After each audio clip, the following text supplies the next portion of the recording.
So this game, I'm going to be reviewing, following the Ahri against the Velkoz. Uh, so at the start of a game, one of the things I always like going over is win conditions, and I feel like it gives you something to kind of focus on, where to put your attention with roams, when to play safe, stuff like that. So win conditions, I'm going to go over that this game too. Your team has very strong split push and early game top lane with Yorick. You got Kindred, who is kind of a medium pressure jungle. Often is going to have a weird path because they're going to start looking for their marks, which means that they're a little bit harder to track, but also a lot more obvious to track. It's weird. Ahri has pretty okay wave clear, pretty okay sustain, pretty okay pick late game. Early game, some mana problems if you spam out abilities, but that's about it. Bottom lane is really heavy poke and overall kind of just poke. Just poke and disengage. Your team comp then is really kind of weird because you only have one person who really wants to go in, Yorick, and Yorick might even be split pushing. So that leaves the four of you to be looking to group if that is the case, but never really take a fight. And the enemy team, whenever you look at it, they have a massive amount of engage between, for some reason, they got a Fiddlesticks top, but they also got a Rakan. And between just those two, they can force engage pretty much anything they want. Um, and even if you're Ahri, and you got three dashes to get out, you can't get out when you're silenced or when you're charmed or when you're knocked up or when you're rooted or when you're knocked up, or you get my point, right? They have a lot that could engage on you guys. So what's going to be really important is giving the Rakan a lot of respect if you're sieging into him. And you also need to make sure that you're warding the sides for Fiddlesticks. Alright, nothing really new. Their team comp is going to be something that's going to want to group, for sure. Going to want to group. Now, their group might be like three people mid and to have the bot lane still together somewhere else, but they've got a really strong team fight, and they're going to look to group and looking to get engage on your team, which could be troublesome. An early lead by your team might force them to not engage, just because if you get a lot of gold and you have a lot of damage, if they engage, they'll just die. Or you can poke them off with a really strong Ezreal Q or something. So that's what you're looking for early game and mid game. If I was you as Ahri, I'd be looking to try and give Yorick a little bit of earlier pressure. If you gave Yorick some pressure early and you were, focusing your roams topside, Fiddlesticks is pretty squishy. You just need to be there to give him that little bit of extra damage so Fiddlesticks can't sustain it back up. It also means that the Yorick will have free reign to keep pushing if you get this Fiddlesticks behind. And that's a really strong lane, which means they're going to have to send a lot of people to respond to him. If you get the bottom lane ahead, they have a really strong poke, and they'll do their job a lot better too, but I just feel like the most efficient path would be to try and get the Fiddlesticks behind, because that's half of their team fight essentially, if they wanted to play it towards a team fight.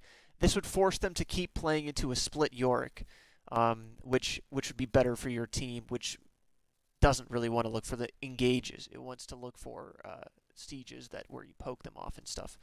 Alright, there's my long rant about the start of the game. I think it's really important to talk about win conditions.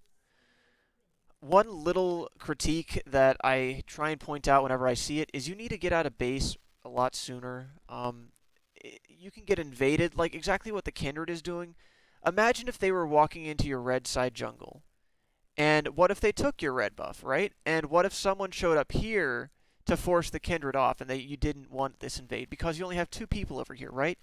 So in this scenario, you're forced off of this red buff. They got three people waiting here, so whenever you go walk over to look for this, you get picked and you die.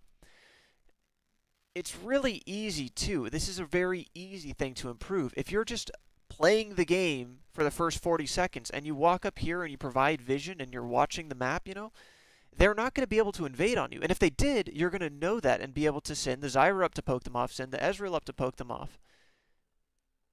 Sometimes just being spotted out is enough to turn away most invades. They don't have an incredibly strong level 1, but Fiddlesticks, if he started his crow thing, that is actually a lot of level 1 damage. So they do have one person who has a very good level 1. And instead you sit at your turret, which is doing nothing for your team for the first minute. And if you're thinking about this, and why this is important, I would give you an example of they could steal your red buff, like exactly what's happening over here. You're stealing their red buff. But this gives a really, really subtle advantage. For starters, what if your jungler dies over here because you're not protecting them? That could tilt them, and then also not only tilt them, but they're going to be behind a red buff. They're going to be behind experience, which means they can't gank top lane whenever they get up here.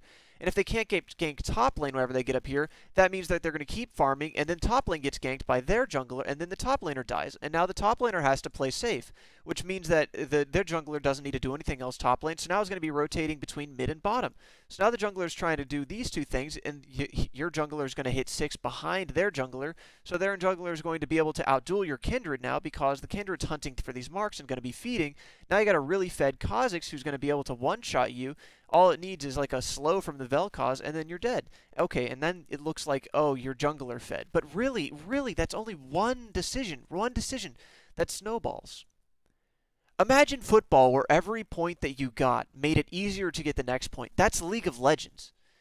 Because this game snowballs. Unlike actual sports, this game snowballs. So these little early plays, this first 1 minute, games surrender by 15 minutes, at 15 minutes. This is 1/15th of the game, but because of the game's snowballing aspect, this is actually like 1/10th of the game already spent. Because the later it gets, the less it really affects the rest of the game. The earlier it is, the more it affects. This small decision has a tenth of the 15-minute surrender. This is a tenth of the 15-minute surrender. This is winning a tenth more games. This is a really small but really easy thing to fix, and you need to fix that. Don't wait in base. Just pick your music out somewhere else. Text your girlfriend somewhere else. Whenever you sign up for a game, be present and play the game.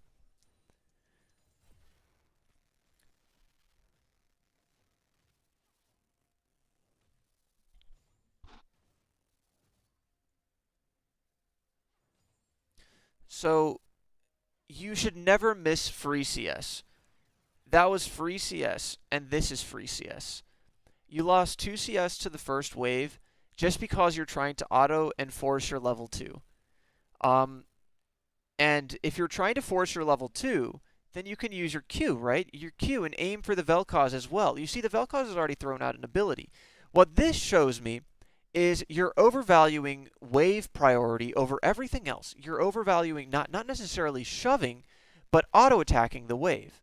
And if you're auto-attacking the wave, you need to be thinking about what you're doing with this, because this has implications. Everything in this game has implications. If you're autoing this wave, it's because of a couple of things. You want to shove it into their turret to deny CS, right? Well, you're not shoving because you're not using your Q. You want to force level 2 early so that way you can trade onto them and win the trade for free, right? Basically, that's it. You have more abilities, you're able to win the trade. You want to prevent it from hitting your tower. Those are the 3 main reasons why you'd be doing this. Level advantage, trading advantage, or like denying CS / securing CS, right? Those are like the basically basic things. Those are the basic things, the reasons you'd be doing this. But because you're just auto-attacking the wave, this means that you're only looking for a gradual level 2. A gradual level 2. You're not putting any damage on the Velkoz, so you're not looking to trade into the Velkoz. So really, the only thing that's going on here is UCSing. There is nothing else happening here but UCSing. Which means that these minions should be free. There's no other strategy you're doing other than CSing here, and you can't miss free CS. This is free CS. This is a small mechanical thing, and it plays out into a couple of different things. So what you do here is you actually draw minion aggro. I think no, not necessarily. You don't intentionally draw minion aggro there. I don't really know why the melee went into that turret, but that just shows that you're not managing your level 1 wave correctly. You also accept free damage with the way you position. You're not positioning into the minion wave. Whenever you're playing against someone who has a skill shot that's minion wave kind of reliant, you need to be thinking about that. And right now, you just accepted probably 100 damage worth, and you lost yourself 2 CS in this level 1. And you shouldn't have missed the CS. The damage is okay.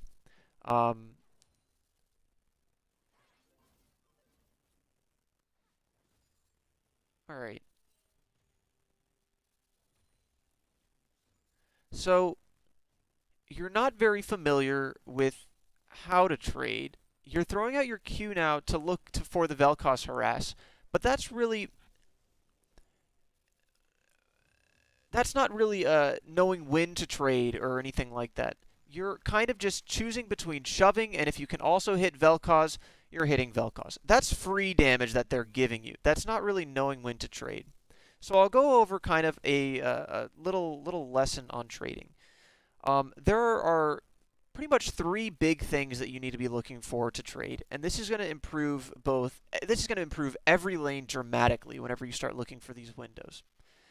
So the first thing you need to be looking at is cooldowns, and you kind of do look at cooldowns because, right, um, right here, right, he Qs you, and you know his Q's on cooldown. So then, whenever he's over here, you get an auto on him, right? So you kind of are looking at cooldowns, but not really. This is more of a positioning thing, where he just walked into where you can attack him, and you did. Um, but you see how much damage just an auto attack did? So now we're going to talk about these auto attacks.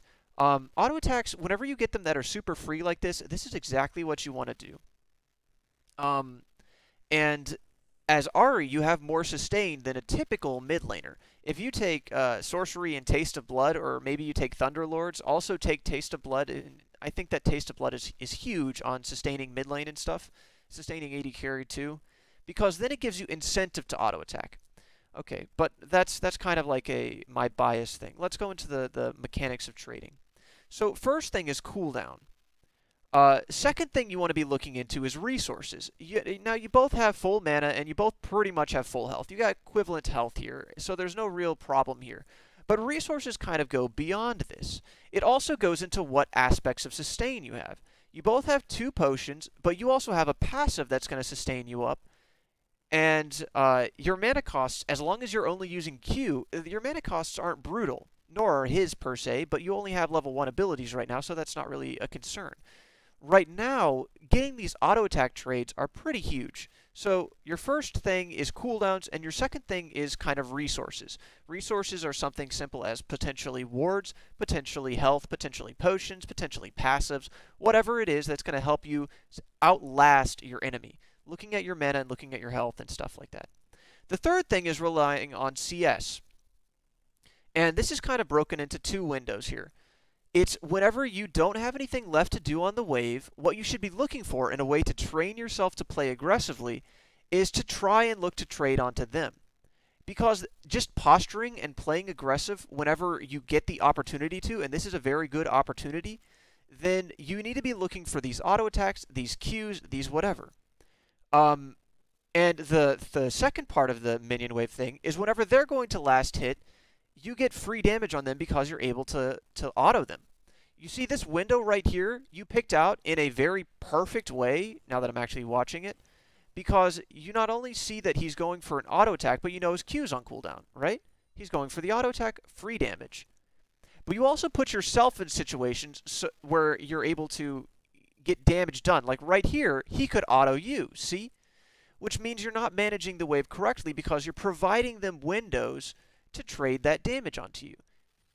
And you're positioning in such a way that allows them to trade that damage onto you. And you're not taking full advantage of your windows. This is him just giving you free damage, but looking for that's really good. Whenever you get to stack it off your passive off the minions and also look into that, that's really good, and that's kind of what you want to be looking for. This game, I'm not going to be going over too much jungle tracking. It's not going to be very easy because the Kindred gank over here and the early invade really changed up the way that the enemy jungler is going to be pathing. Because if they're looking for a standard level 3 gank, they're not going to have it with their red buff. However, if they saw the Kindred up here and they know the Kindred has red buff, they might be looking to invade your red buff, and that would be their level 3, which means they'd be invading, or rather ganking you from the bottom side of the map. So playing towards the top side like this is really smart. This is a very safe way of assuming the enemy jungler is on this side. Over here is a very good place to be, and I'm just pointing this out because I'm not sure if you're aware of these things. Let's look at that too. You're not fully taking advantage of aggressive posturing. You know he's going to look for this CS, right? He's going to look for this CS, and you Q the wave for no real reason here, right? You're not queuing it getting your free damage on him because he avoids it. You might have been looking for that free damage, But this then makes you go up and accept this auto attack, right? And then moments later, you could have used your Q here whenever you knew he was going to be looking into these minions. This is the easiest time to not only look for auto attacks, but to land your skill shots. Whenever they're going to last hit, they are either going to choose to last hit and accept your damage, or they are going to deny themselves the CS to avoid your harass. This is how you can create huge CS leads or easy kills. You chose to take the chance earlier with your skill shot, and you also made it so that way you had to take that auto attack worth of damage, when right here you could have very easily just done your Q, gotten that damage, even auto attacked him, got more damage, and it would have been very free because he had to get these. And you wouldn't have taken the minion over here, and you would have taken this minion with your Q. So there's a lot of little things that you're not looking for when you're trading. See, that you weren't conscious of, I don't think, but you did it there. He's going to be looking for this, right? He's looking for this, and you go to Q him. That's exactly what you want to be doing. But your window, it doesn't seem like you're watching for this. You might only be paying attention to his positioning, which, is important for landing skill shots, but the minions' health bars show you where they're going to be, which makes it much easier to land your skill shots, so you're not wasting mana and you're not wasting your resources of your cooldowns, right? You have plenty of opportunities to do this. Like, there's no way he was going to stay for that. So that was only to CS. Yeah, I'm pretty confident you're not looking for this window. And you're not positioning yourself very well in your wave. I'm pretty sure you're just using your passive there for healing. And now you're in a very dangerous spot. Right here, a standard jungle clear is about 2.5 to or rather 3 minutes is a standard jungle level 3 clear. 3 minutes to 3.5 minutes is whenever they're looking to gank something. So right here, you're starting to play towards the bottom side of the map, which is where I said their enemy jungler, if he was paying attention to the map, would have been. See, he's over here at level 3 looking for, I guess, his red buff because he wasn't paying attention to the map. But if he was, he would have been over here because he would have gotten this earlier and been looking to gank you. Your Kindred's probably going to be walking over to this, so I guess that's not too bad at positioning. I'm not too fond of it personally. I would have either put a ward out over here or been standing towards the top side. And he's just last hitting here and resetting the wave, and you're not taking advantage of that opportunity to harass him. You really do need to look into your windows a lot more and position yourself in the wave a lot better. You lost a lot of free CS, which means you're not... Sometimes even auto attacks are resources. Like if you choose to auto attack a wave, then you're not able to auto attack them. Or if you choose to auto attack a wave, then you're going to potentially miss other CS. And you give a lot of respect here, and I think it's because you're expecting to be ganked. Yeah, they just put use the cone over here, so that was smart. I would have been playing safe there also with the way the Velkoz was suddenly aggressive. And you lost a lot of CS by doing that, I think. Or did you? No, you just put yourself in a dangerous spot. Yeah. So you took a lot of health. A lot of health damage.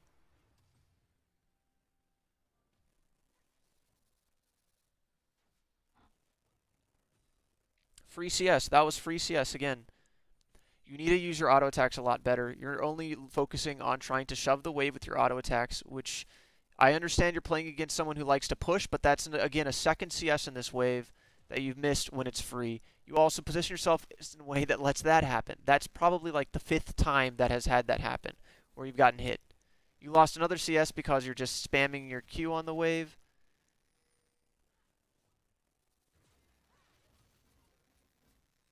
You did that to heal, so that's okay.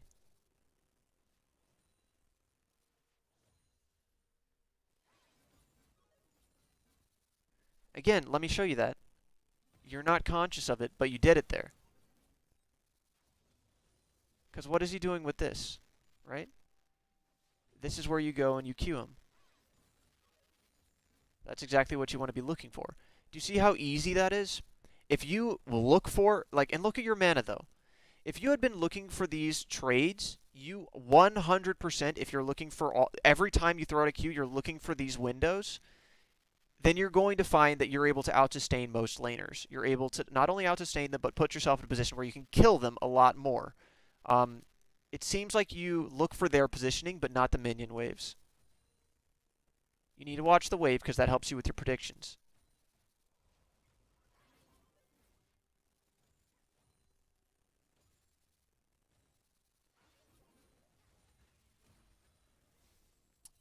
Your awareness is kind of poor, but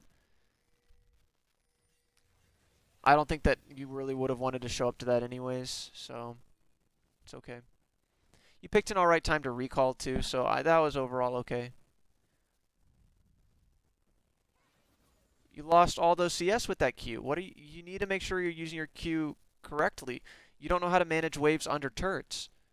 You should spend some time, seriously, spend some time in a custom with a friend or something CSing, because you have denied yourself a lot of CS with just simple ways of auto attacking or queuing when you don't need to. And see, there's another one.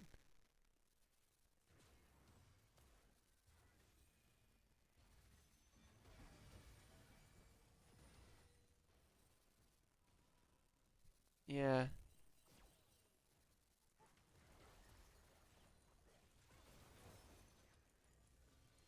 So that really shouldn't happen.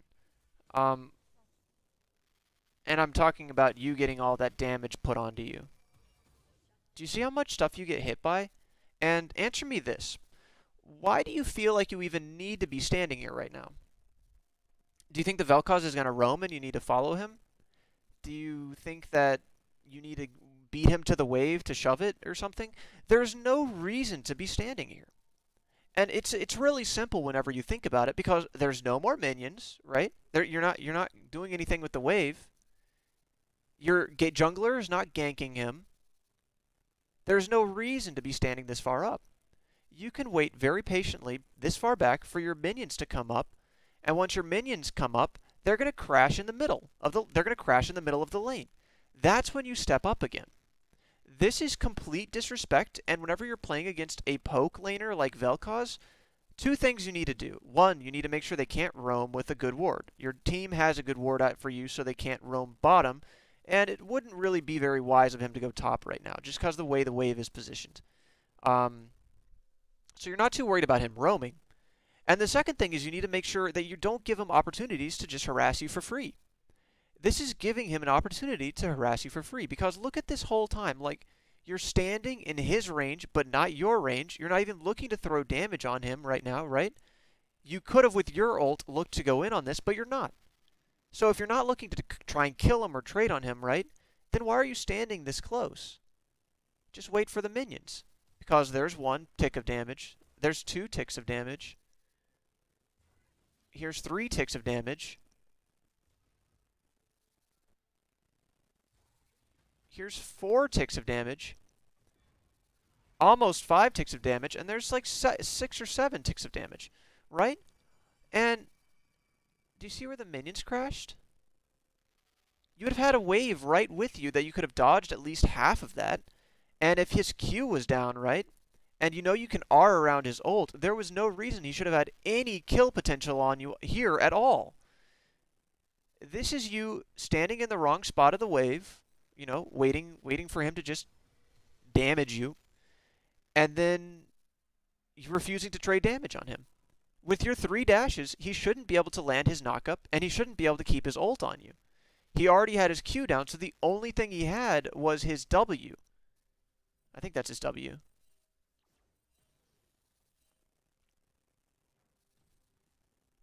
Yeah, that really shouldn't have happened.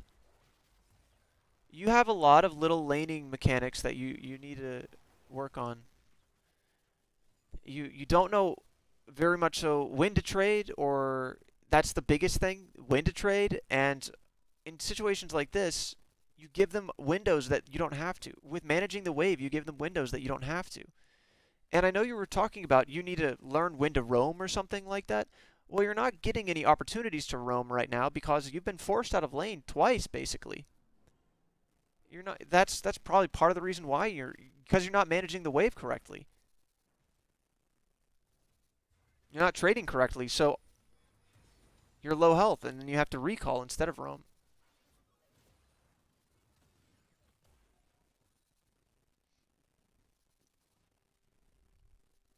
If you had your W, you needed that to pick up the CS. Ahri has atrocious CSing. Okay, this is actually a really good window to roam.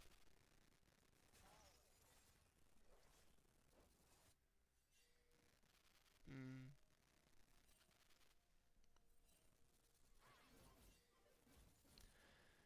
So you decided against it, and you went back to this wave, but look what happened down here.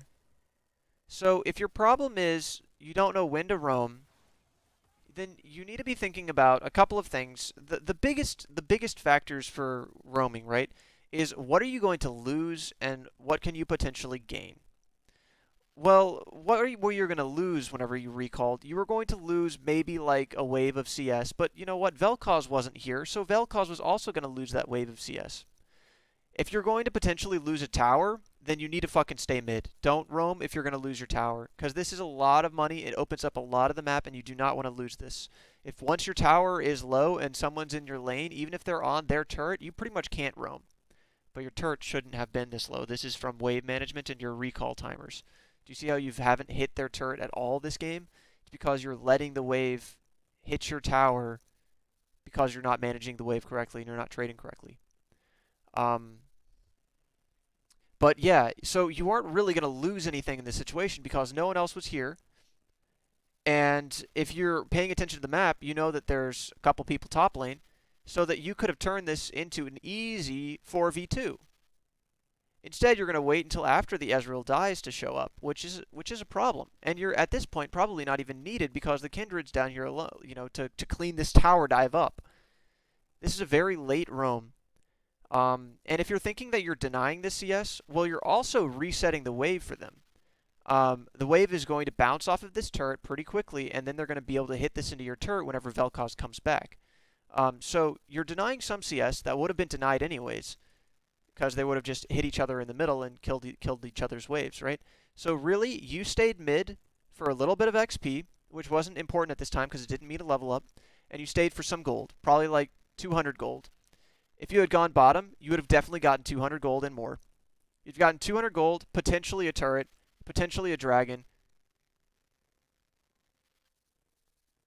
and instead you decided to stay mid for 200 gold. And you can watch what happens here, which you already knew what was going to happen, right? And now, look at what happens even without you. Oh?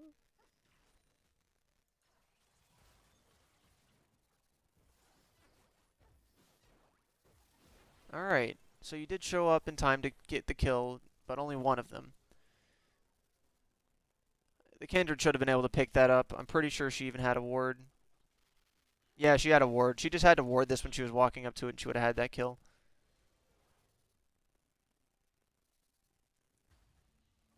But see, your late roam, like what I was talking about, you're going to lose your turret for that roam. If you had gone earlier, you would have been able to walk back mid. You would have had enough health to walk back mid. You would have saved your turret. So your roam, you stayed for 200 gold. You went down and you got a kill for 300 gold. But you gave first or second turret actually, which is 300 gold for their entire team, which means you traded 500 gold for 1500 gold. You gave them 1500 gold with your roam for 500 gold. That's not a good trade. And that was because you roamed too late.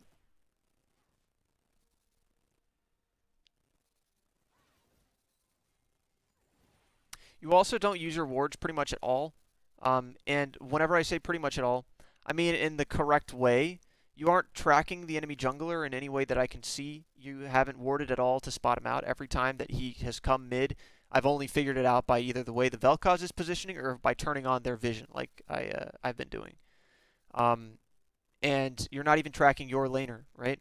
The ward over here, I don't think this is yours, but this has really been the only thing keeping you safe, and you need to make sure that you're the one putting this out there because whoever's on your team that did this for you this game Probably saved your ass in more ways than you realize.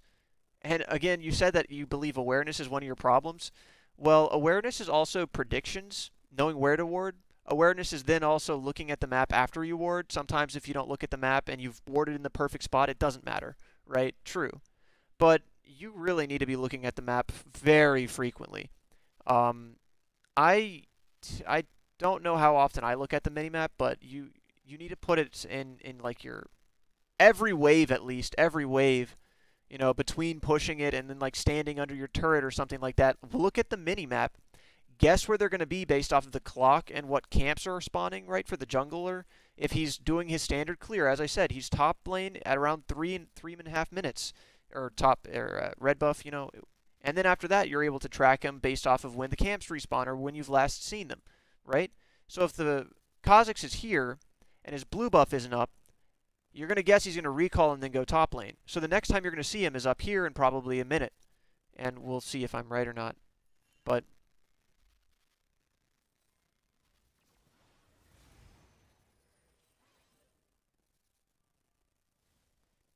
right?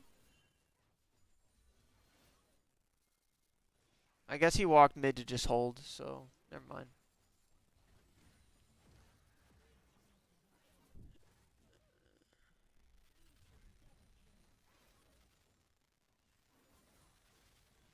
See, what you're doing right now is really risky because you have no vision. That's like the third time Kha'Zix has been in your lane and you didn't know it. Um, Now, what if this has been a Sejuani? You would have been dead, right? Because Sejuani has the CC to lock you down. If you're not respecting the enemy jungler, if you're not warding, if you're not, if you're pushing up this far without a turret, you better be getting something out of it. Right now, you're at least getting, you have a lot of pressure bot lane because the Kindred. But really, this is a really risky thing for you to be doing without any vision. You can ward your lane further on whenever you push up, or you can ward their jungle where you expect them to be.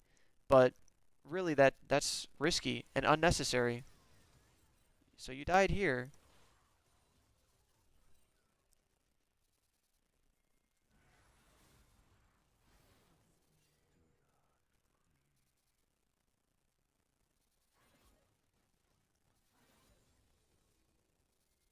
And you know how I said like this opens up the map once you lose your mid turret? Well, look at the different way that you're playing. Now I'm saying that what you're doing, this is really risky, right? Not the way you're playing, but the way the enemy team has been playing.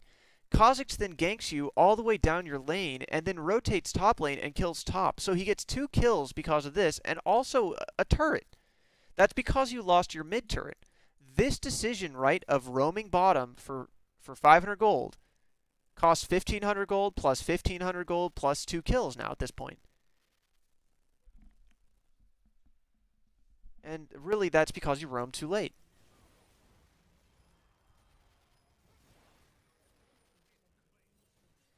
That was a good roam, though. The wave was way up here. You knew that there was... Ooh. That was a good roam, but let's talk about that. So, everything has, like, an opportunity cost, right? Over here, what's going on, right? You could have been potentially getting a turret, and they're not going to be able to stay for a second turret. They just flat out aren't. And they're going to get this turret. They just are. Those are things that are guaranteed to happen. So if you go top lane, the only thing you can get here is a kill, right? The only thing you get here is maybe 2 kills, right? If on a good day, 2 kills. There's still a chance that you die because Fiddlesticks could fear you and the Kha'Zix could jump you or something like that, depending upon how you play it. So this is a kind of like kill for a kill situation that you're getting an opportunity to get a kill. But on the other side of the map, this is your missed opportunity. You could have potentially come down here and guaranteed this turret. You could have slapped this turret a little bit, right? And got some damage on it. Because you know where the people are over here. You know where the Velkoz is. Or you could have even showed up for Dragon. You could have flanked. You took this window, maybe take it to go around here, right? Flank the Velkoz. Get a ward over here to see if they're going to come to Dragon. So I did say it was a good roam, but I was only saying it's a good time because this wave was in a good spot. This wave is crashing. They're not going to be able to push this. This turret has no damage on it. This was a great time to roam, But this shows your focus is not in the right area. You're not thinking about what you can defend or what you can gain. You're only thinking about kills. This is too late to defend anything, while this is a play that you could contribute to. These are both plays, and this is a missed opportunity, right? You do still end up getting this turret, but you don't end up getting Dragon. You don't end up getting Velkoz. The blue buff is up. You could have also denied that.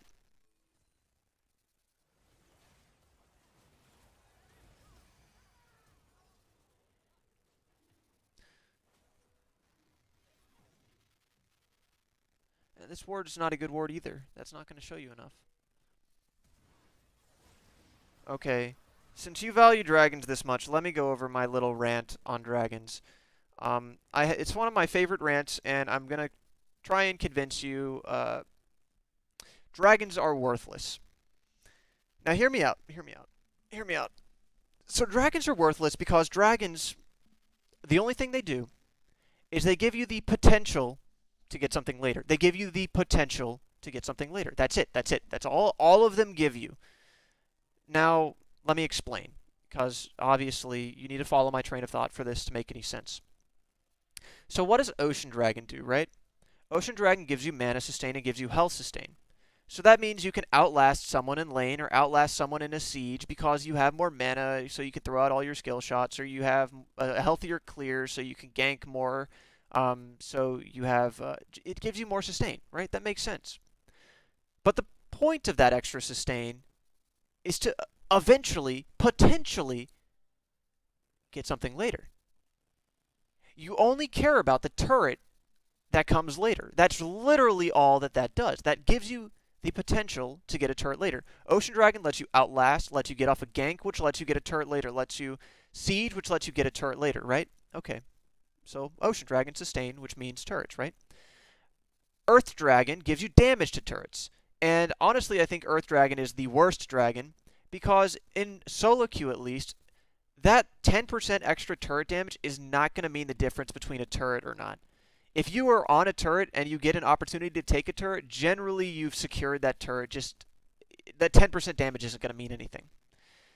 The only thing that it might do is it might help with Barons if you were really trying to rush it in a certain niche situation. But still, that gives you, right, the potential to get something later. Potential. That's it. So what does Air Dragon do? Air Dragon gives you rotations, which in my opinion, Air Dragon's actually the best dragon for solo queue. The best dragon because rotations. What that means is you push in a wave like bottom, right? You're pushing in this wave and you're setting up this wave to slow push perfectly, and then you rotate mid lane. So while their enemy team expected you to be bottom, right, the last time they saw you bottom, all of a sudden you've warded the jungle and you've shown up middle. That means that you now have like 4 or 5 people middle, and they had to send someone bottom in order to respond to this wave. So now you have a man advantage, which lets you siege more efficiently, which maybe even gets you a pick because you have control of their jungle when you don't expect to be there. You're not expected to be there. What does that mean? It means you get a kill. It means you then get an objective uncontested. Air Dragon gives you the potential to get something later. An Infernal Dragon is the one everyone loves arguing for because, yeah, it gives you extra damage, right?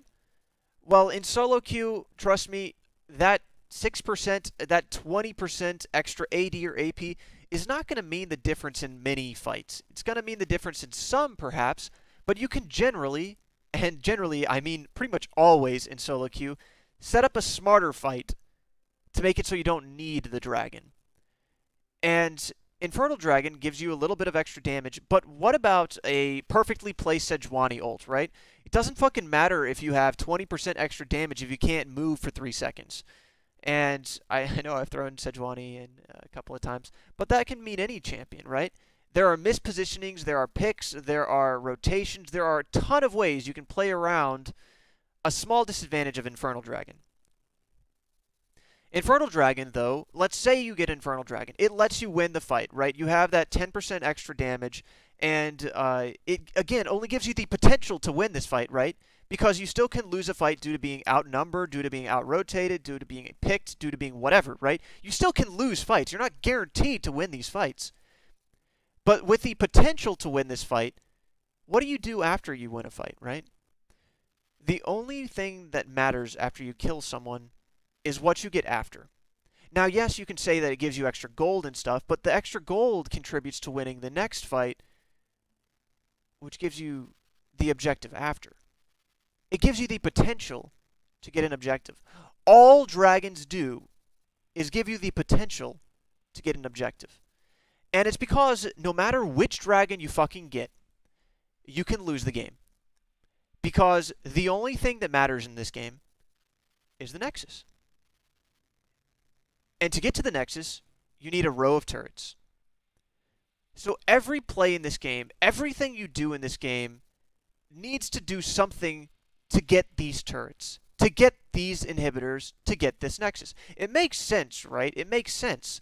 But then whenever you put this much focus on Dragon, what you're doing is you're risking it for the potential to get something later. When you could have, in a lot of situations, just gotten something. So what if in this situation, instead of doing this, you went top lane? Well, between you and the Yorick, you probably could have taken this turret. So what's the difference in this situation is this is a guaranteed objective if you know you can get this. While even if you had secured the dragon, you only secure the potential to get something later. It's not guaranteed. And you know Infernal Dragon, how I said it lets you win the fights, which is, gold, which can let you win the fights later or something like that? If you're dying for an Infernal Dragon, then that's about an even trade. Unless it's like the second or third one, but for the first one, it's about an even trade. Because Infernal Dragon, right, it lets you win the fights, which sets up for the potential to get something. But if you're dead, then essentially they have the man advantage that they need to get something later. They have just used an Infernal Dragon. They have exactly the potential at that moment that an Infernal Dragon gives you later. That potential. But the thing is, at that moment, their advantage is guaranteed. Their advantage is guaranteed, and it just gives them the opportunity to get something. Well, your dragon that you stole only is the potential to get something. It's not guaranteed, and it's not an opportunity yet. They at that moment have the man advantage. They at that moment can get an objective, which means they are trading an objective of a dragon for something that actually matters. In my opinion, you should never die to secure a dragon. However, let me add a disclaimer at the end of this. I start by saying dragons are worthless because I want you to really understand how little of value they have. But then let me also explain kills are worthless. Because all of these things are compared, in my mind, of the same exact value as a well-placed ward. A kill and a dragon is worth about 75 gold. Because a kill, right, you can set up for a kill later with the right ward. What if you have vision control in an area and you know they're going to walk there, right? How many times have you baited Baron and then you win the fight? How many times have you sat in a bush or saw someone rotating and then walked towards where they were? Well, you've already done that because I saw you saw Velkoz up here earlier and you walked around and you went and you got this kill. That ward got you that kill. So this ward is that kill. And that kill is that Infernal Dragon. And this also tries to play into my emphasis on vision control is incredibly important in this game. You really need to start putting focus on your vision control. Because the way that you put a ward over here, this isn't going to spot out jack shit. Not jack shit. No one's going to be rotating between here, right, the mid turret, and bottom because they still have this outer. You're not predicting the paths they're going to take. And this ward is so deep in your jungle that it's so worthless because you could have a ward over here spot out exactly the same thing, but earlier, which makes it more likely to do this and secure these objectives, to get these kills, to get these picks, to react to their rotations, to deny their objectives. Gives you more time, and time is incredibly important. This ward compared to this ward is so much better. But then you can even look deeper into this, right? What if you warded river, right? That's even further down. You need to push up your vision line. You need to ward in places you expect people to rotate. You need to put a lot more emphasis on vision, a lot less emphasis on dragons, a lot less emphasis on just hunting for kills. You had your chance to go for this dragon. As I pointed out, missed opportunity. You decided to go for this, which means you're not judging when a objective is lost or a fight is over. You go for this when it's already over.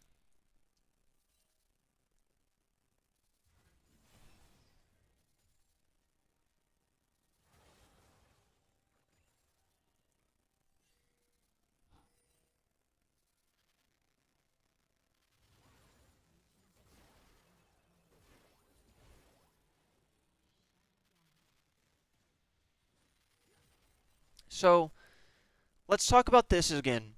This is another missed opportunity. What you do is you're responding to their pressure. But are you really needed here? They already have 2 people, and it's a fiddlesticks. Instead, you leave mid lane, which is now going to die. So you traded a kill for a kill.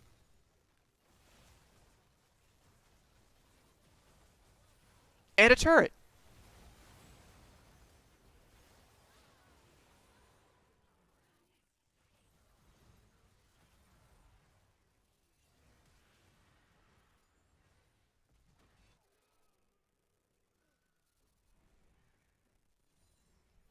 You need to put turrets, like, you need to focus turrets a lot more. A lot more. Look at this game for me. Look at this game.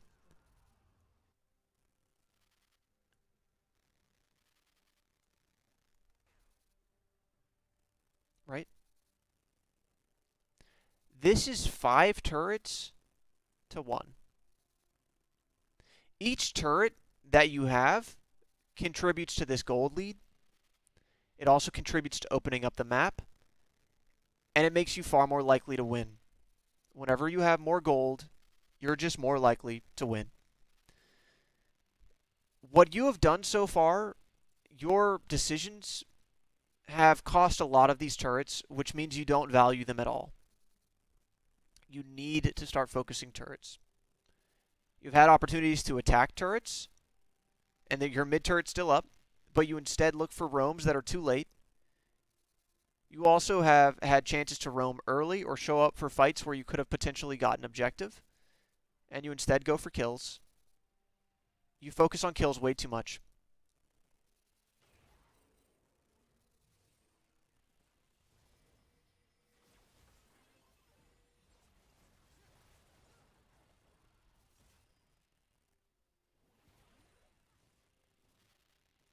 They're also ignoring your Yorick right now, though, so you got a lot.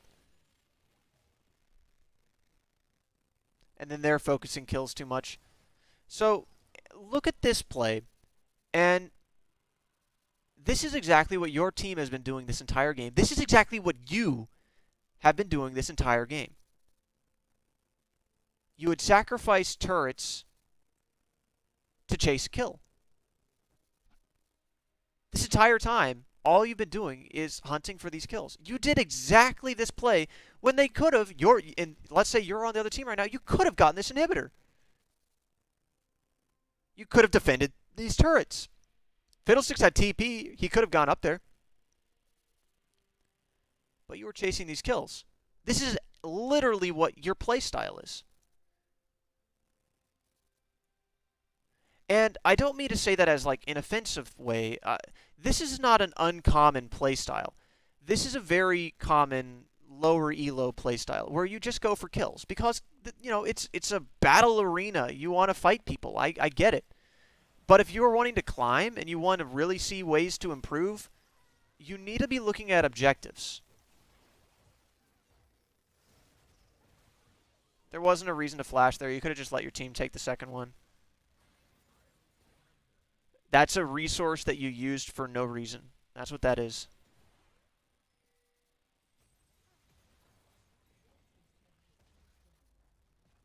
I saw you recall there. So you, again, aren't focusing objectives. It wouldn't have made a huge difference, of course, but if your team was willing to stay for that and you were trying to recall, it means you're not seeing the importance of these objectives. This is another worthless ward. This ward isn't going to catch anything out anytime soon that matters, right? Your pings are asking for assistance mid, right? So you're expecting them to come mid. Well, if they were going to be playing this smart, they might rotate between here, but they're far more likely to be rotating between the other two lanes up here. Because Baron's up, and if they can get Baron control, they can get Baron. Plus, both of these turrets are already low, while this one's still way out here. If the enemy team was playing this correctly, they'd be rotating between top and mid, which would make this ward worthless.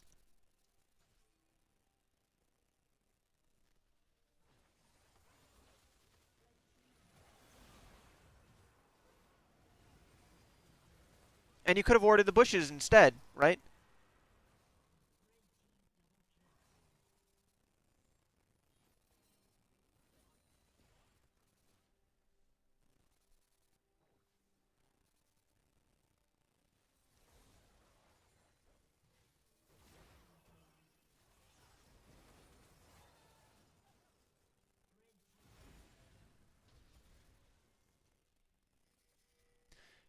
You're not very good at creating pressure. I'm noticing that you're responding to everything, but you see how they just go to the next wave? All you've been doing is responding to waves so far, and if you never create an active play, if you never set a wave in motion, right, you're going to just constantly be waiting for them to either make a mistake, which they've been making mistakes, or win the game. You need to be trying to set up plays for yourself. Because they're getting turret damage, right? Everywhere they're getting turret damage.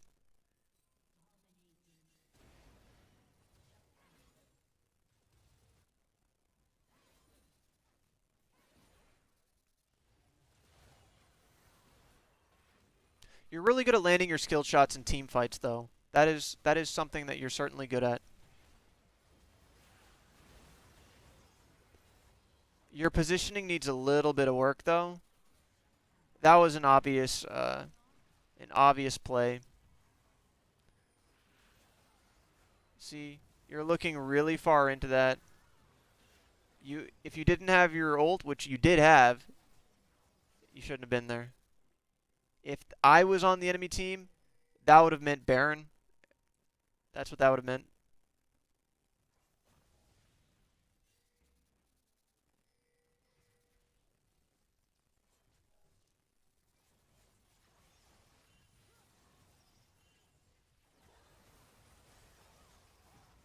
They're just kill hunting too. Yeah, as I said, it's not an uncommon lower elo problem, but it is a very bad one. It is a very troublesome problem. It is something that will hold you back. Everyone's just hunting for kills.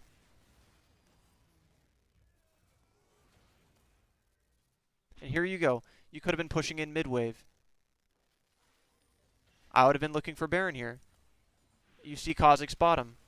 You also, not only do you have no focus on turrets, but you have no focus on Baron, and you completely disrespect people with your positioning.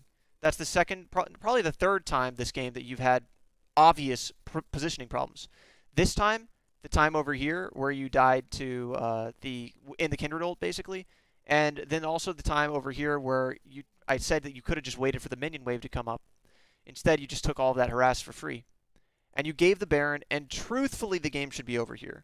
I know that your team comes back a little bit, but that's something that, I really don't want to go into kind of the review. You have a lot of very obvious problems, and I think you should be focusing on those for now.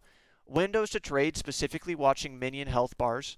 Your warding focus, you need to bring up a lot, especially your turret focus, you need to bring up a lot. You need to be looking into your roams earlier. Your roams, you ask me kind of how you see a good roam, right? Well, sometimes it's okay to turn around halfway, but really your judge is how quickly can the enemy push it into my turret, and can they actually hit my turret? Can I get back here in time to catch a wave, right? And if one wave hits your turret but it means you get off a successful gank, that's totally fine. Always take one wave hitting your turret to get off a successful gank. But if you're walking down and you see that you're not going to get it, turn back and go to your wave again. Sometimes a faked roam can create enough pressure to just help your bot lane win anyways, or your top lane win, whatever way you want to roam to. Your positioning is very disrespectful and also problematic in a trading situation. You put yourself vulnerable quite often, and you also stand in like outside of your minions whenever they have an obvious like skill shot that's going to be blocked by minions. You don't know when to go in lane specifically, because that time that you did get chunked with your health and you ended up, I think you ended up dying over here, maybe not. I'm talking about the time with the lane positioning I was talking about earlier. But you really could have easily gone in on that if you had just waited for your wave a little bit longer and dodged his Q, because Ahri should be able to dodge the rest of his combo. Only thing that should hit you is the first tick of his W and his Q, but you've dodged his Q. Your focus on Dragon needs to go way down. You died for that, which you don't need. You need to be putting a lot more time focus on, am I going to show up to something in time? You roamed top to kill the Fiddlesticks. You roamed top to kill the Kha'Zix/Fiddlesticks, and both of those were wasted time situations. Instead, your missed opportunity over here. I think both times you had a missed opportunity over here. You don't buy pink wards. You need to buy pink wards. You need to. It's going to secure your lane so much more. Your style of laning is actually much safer than I thought you were going to play. You said you have an aggressive style. This is not an aggressive style. This is a very passive style of laning. You don't know windows to zone someone out, and you don't know correct windows to trade. You do throw skill shots at them, but everyone does that. That's not showing you're aggressive. That's standard play. If you hit them, great. As I said, you're good at landing skill shots. If you want to guarantee them in lane, though, be looking at the minion health bars. Your level 1 wave management also needs some work. I talked about how your auto attacks are problematic, especially whenever it comes to free CS. You cannot miss free CS. That is an advantage that you give up for no reason. Like, look at the difference in your CS. And I can guarantee you at least half of these you missed because of poor wave management. Not because he just, has been farming so much more than you. You were there and you missed these because you're not managing the wave correctly.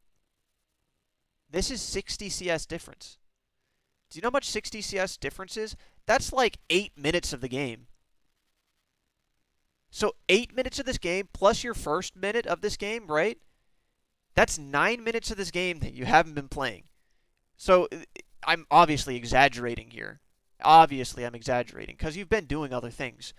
But if you see that that's now that drastic of a window you can improve with just minions and being level 1 and playing the game, it's going to help you a lot.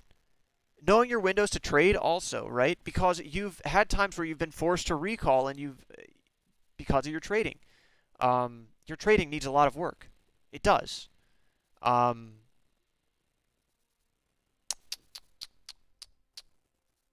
your rotations, of course, too. You don't rotate much, and you've only rotated to hunt kills top lane. You did hunt the kill late bottom, but that was too late, and the Kindred should have had that. All right, well, that's the end of this review. I hope some of it was helpful. Yep, that's pretty much all I got for you, my dude.